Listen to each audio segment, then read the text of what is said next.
నమస్తే, welcome to iDream. నేను మీ మాధురి. హనుమాన్ మూవీతో పాన్ ఇండియా మార్కెట్ లో తెలుగు సినిమా సత్తాను చాటాడు టాలీవుడ్ డైరెక్టర్ ప్రశాంత్ వర్మ. ఈ టాలెంటెడ్ డైరెక్టర్ నందమూరి మోక్షజ్ఞను గ్రాండ్ గా లాంచ్ చేస్తున్నాడని తెలిసిందే. ప్రశాంత్ వర్మ నెట్టింట ఓ ఫోటోను షేర్ చేస్తూ ఛాలెంజ్ స్వీకరించబడింది అని సస్పెన్షన్ క్రియేట్ చేసే ట్వీట్ ని ఒకడు చేశాడు. ప్రశాంత్ వర్మ ఎక్స్ లో పెట్టిన పోస్ట్ వెనుకున్న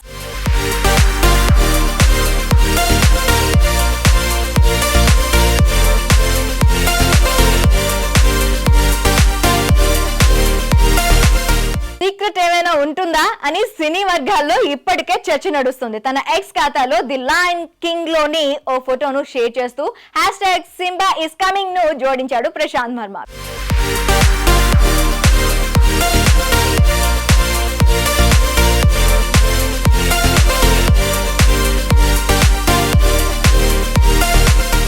విషయం డైరెక్ట్ గా చెప్పినప్పటికీ సింబా ఇంకెవరో కాదు, మోక్షజ్ఞనే అంటూ చర్చించుకుంటున్నారు సినీ జనాలు.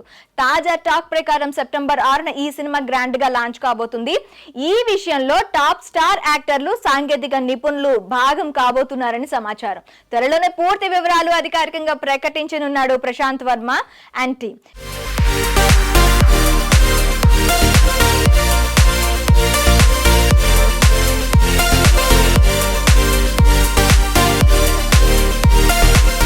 చాలా ఏండ్లుగా మోక్షజ్ఞ డెబ్యూ గురించి ఎదురు చూస్తున్న అభిమానులకు సెప్టెంబర్ 6తోనైనా క్లారిటీ ఇస్తాడా అనేది చూడాల్సి ఉంది. ఒకవేళ ఇదే నిజమైతే డెబ్యూ సినిమాను ప్రశాంత్ వర్మ సినిమాటిక్ యూనివర్స్ లో చేస్తుండటం గొప్ప విషయమేనని చెప్పుకోవచ్చు. ప్రశాంత్ వర్మ చేసిన సస్పెన్స్ పోస్ట్ పై మీ కామెంట్స్ ఏంటో మాకు తెలియచేయండి.